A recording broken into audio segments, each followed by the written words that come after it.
I'm glad you brought that up, because that's another, and you know, this has kind of been settled, and I'm really, really, really glad about that, you know. But when I was in my early, you know, writing days at WCW, okay, and you can call me naive, you can call me, one thing in my career that like I've always had a problem with, and it's funny that you mentioned Scott Hall, okay? I've never drank, I've never done drugs, I've never done anything like that in my entire life, never, okay?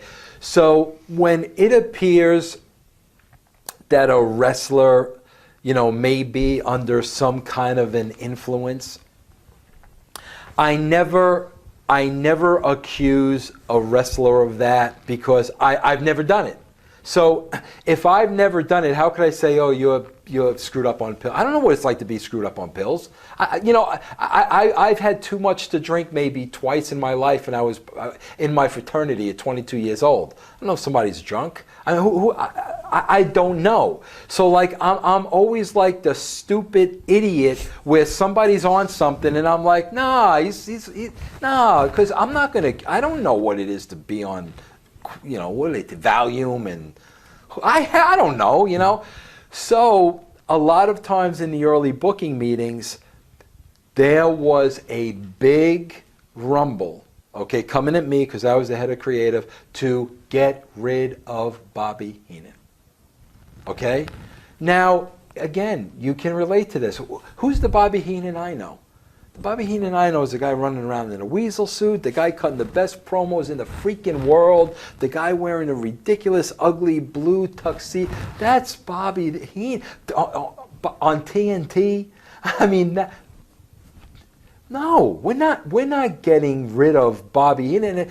Vince, can't you see when he's on the air that, you know, something's off? No, that's Bobby's not going anywhere. That's Bobby. It was the same thing with Hogan, the same thing with Flair, same thing with Savage. No, that's Bobby freaking Heenan. No. So now Brad wants to do everything by committee. I go home. Okay?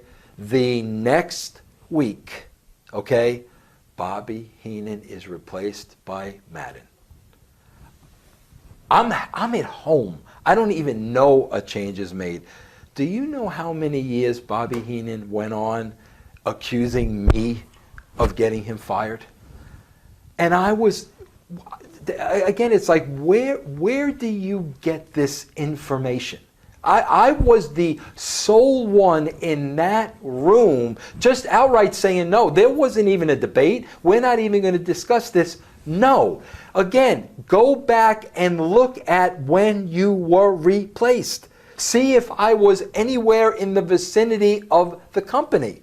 And I mean, for years and years and years, Bobby would, and I got to tell you, again, like, those are the things that broke my freaking heart, because it was like I would do everything I can to protect you from yourself, you know, to protect you, and at the end of the day to be accused of it because maybe the person who did it is telling you Vince did it, and you never confronting me.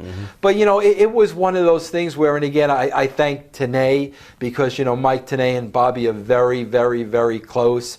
And I mean, a couple of years ago, you know, Bobby came to one of our pay-per-views, and I said, Mike, please, I mean, tell Bobby I just want to come over and I want to say hello. So, I mean, I went over and I said hello, and I mean, he was very, you know, gracious and everything. But, you know, again, it's just, it's stuff like that. The same thing with Madden. It was, do you know how many years this guy rags on me and cuts once I came back and Madden was on the air, I was one of his biggest supporters. I mean, he's our announcer. I had a great relationship with Madden. We never exchanged words. We never did anything. 10 years later, you're writing about me in columns that I don't know anything and I'm a piece of crap. It's like, I don't understand it.